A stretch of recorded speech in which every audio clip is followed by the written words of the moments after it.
Hello everyone, welcome to my channel Inayat computer education. उम्मीद करता हूँ कि आप सब ठीक होंगे।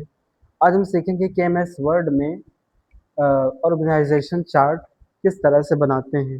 ये एक बेसिक सी चार्ट हमने बना रखी है एमएस वर्ड में, और इसी को हम आज आपको एमएस वर्ड में सिखाएंगे। तो चलिए स्टार्ट करते हैं। सबसे पहले हम एक न्यू फाइल लेंगे। न्यू फाइल लेने के बाद उसको हम क्रिएट करेंगे। यहाँ से हम इसको क्रिएट करेंगे और उसके बाद फिर हम यहाँ पे जाएंगे इंसर्ट में।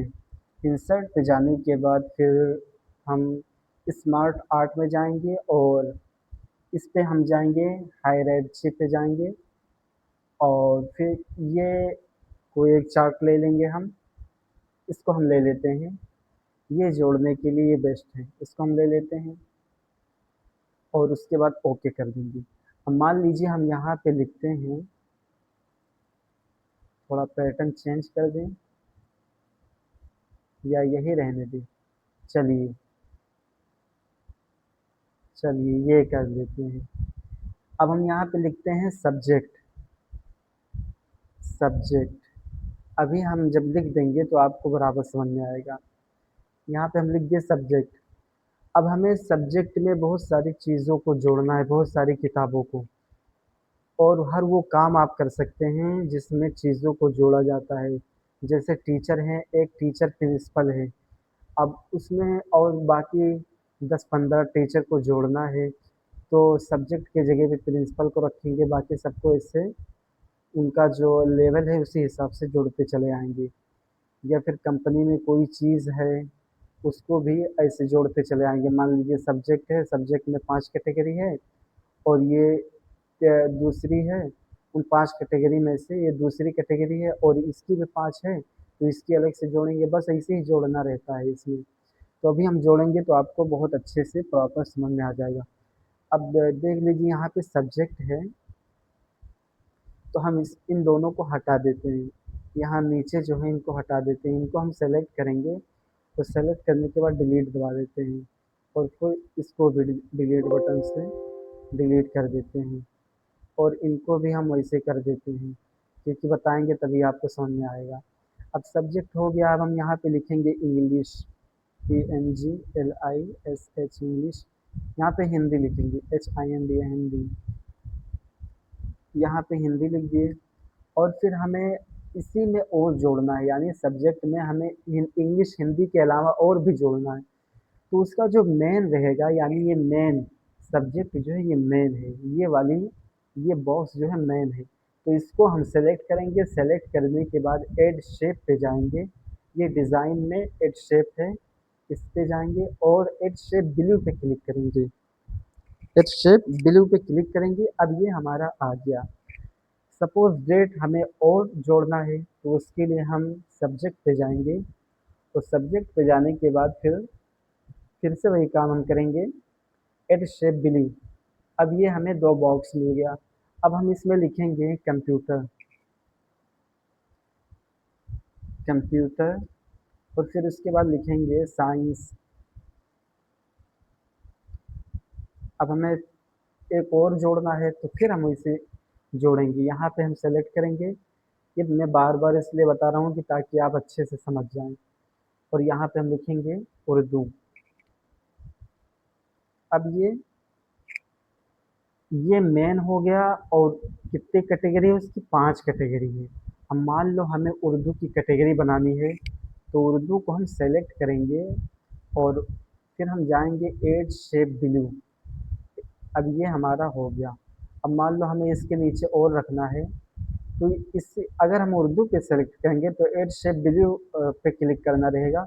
और अगर हम इसी पे क्लिक कर देंगे तो हमें इसको भी इस्तेमाल कर सकते हैं, ऐड शेप आफ्टर। अब ये उसी कैटेगरी का आ गया। ये देखो लाइन दिख रही है, इस तरीके से है।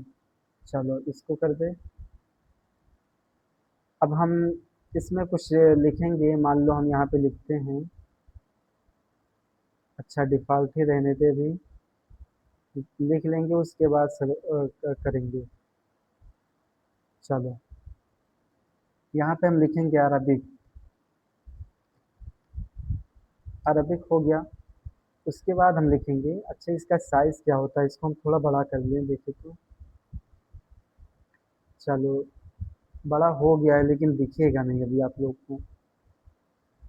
चलो छोटा ही रहने देते हैं, थोड़ा इतना ही सही है। अब हम यहाँ पे लिखेंगे फारसी। फारसी, अब इसकी दो कैटेगरी हो गई। अब हम मान लो हमें कंप्यूटर की कैटेगरी बनाना है, तो हम कंप्यूटर को सेलेक्ट करेंगे और यहाँ पे जाएंगे ऐड शेप डिलीट पे क्लिक करेंगे। और फिर जो नीचे है इसके नीचे हमें करना है तो फिर ऐड शेप आफ्टर पे क्लिक करेंगे। अभी हम यहाँ पे लिख देते हैं DCA।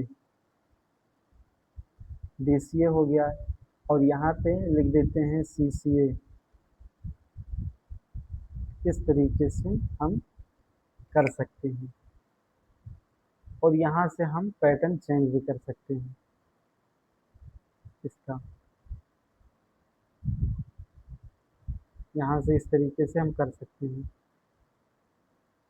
अब ये चीज़ें हैं, मान लो ये जो चीज़ें हैं जैसे उर्दू है, फारसी, अरबिक, ये उसके नीचे आ गई हैं। जिस तरह सब्जेक्ट के इस तरह लाइन नहीं है, अगर हम ये लाइन इस तरीके से करना चाहते हैं, जैसे उर्दू की लाइन इस तरीके से करना चाहते हैं, तो हम उर्दू को सेलेक्ट करेंगे। तो सेलेक्ट करने के बाद स्टैंडर्ड पे क्लिक करेंगे।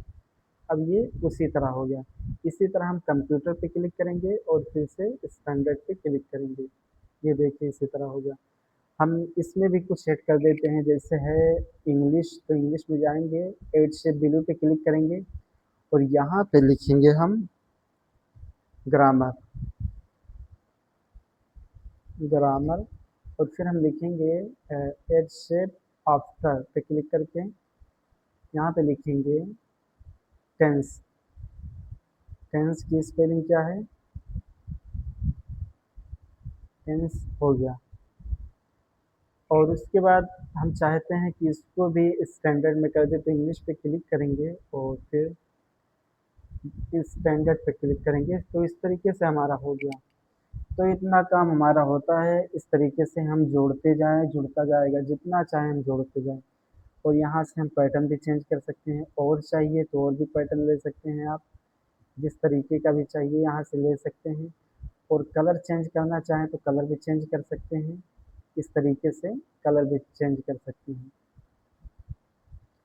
और अगर एक मान लो एक ही बॉक्स का आप कलर चेंज करना चाहते हैं, तो यहाँ पे फॉर्मेट में जाके और शेप फिल पे क्लिक करेंगे तो कलर चेंज हो जाएगा। इस तरीके से जो भी कलर रखना चाहें रख सकते हैं इस तरीके से। और यहाँ से भी आप शेप इफेक्ट से भी कर सकते हैं। जो भी इफेक्ट लेंगे, छोटा है इसमें काम नहीं कर रहा है, हालांकि ये काम करता है लेकिन दिख नहीं रहा। तो सारी चीज़ें आप कर सकते हैं यहाँ से। ये सब भी बदल सकते हैं। चलो अभी इसको हम यहाँ से कर सकते हैं। ये देखिए काम कर रहा है। डिज़ाइन वगैरह चेंज कर सकते हैं। तो ये सारी चीज़ें थी ऑर्गेनाइजेशन चार्ट में। उम्मीद करता हूँ कि ये चीज़ें आपको ज़रूर समझ में आई होंगी। वीडियो को लाइक करें, सब्सक्राइब करें, शेयर करें। फिर मिलते हैं नेक्स्ट वीडियो में। Okay, thank you for watching.